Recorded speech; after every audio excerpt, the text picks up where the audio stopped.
Scrambled eggs का process omelette से भी आसान। 3 अंडे लें और बोल में तोड़ दें।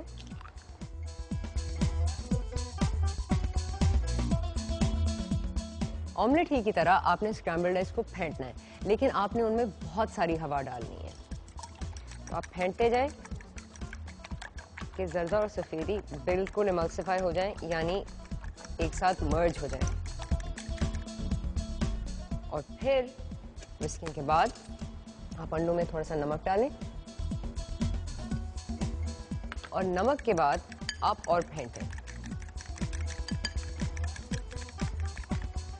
फिर फेंटने के बाद आप 100 मिलीलीटर दूध अंडों में डाल दें।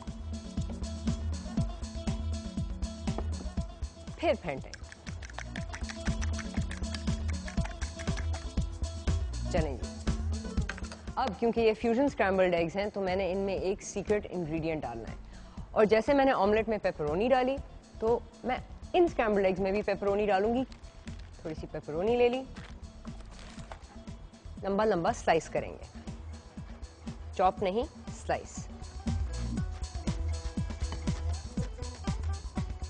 नेक्स्ट स्टेप, छोटा पतीला।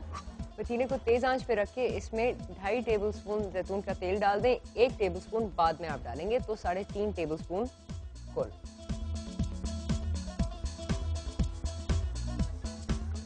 चलें जी। फिर आप अंडे को पैन में डाल दें। और ये है पॉइंट कि आप यहाँ बहुत गलत काम कर सकते हैं। इसको ऑमलेट ना बनने दें, जल्दी से इसमें चम्मच हिलाना शुरू कर दें। आग थोड़ी सी हल्की कर दें, क्योंकि आप इसको जितनी देर में पकाएंगे उतनी मजे के स्क्रैम्बल्ड एग्स बनेंगे। अब आप बस स्टर करते जाएं। अगर आपके पास विस्कर हो तो आप विस्कर इस्तेमाल करें या कांटे से भी कर सकते हैं। ये देखें, अंडे स्क्रैम्बल होना शुरू हो गए। इस पॉइंट पे ऊपर से आप 1 टेबलस्पून जैतून का तेल और डाल दें और 50 मिलीलीटर दूध।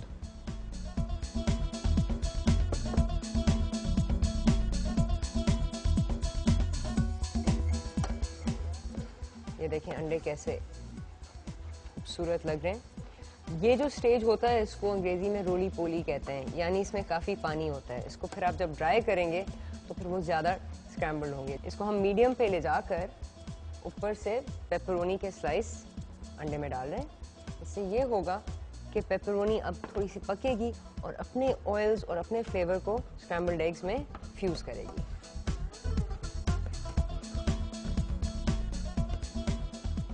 चलें जी, स्क्रैम्बल्ड एग्स भी तैयार। सर्विंग टाइम पे थोड़ी सी फ्रेश ग्राउंड ब्लैक पेपर आप अंडों पे डाल के सर्व करें तो बहुत ही मज़ेदार होते हैं।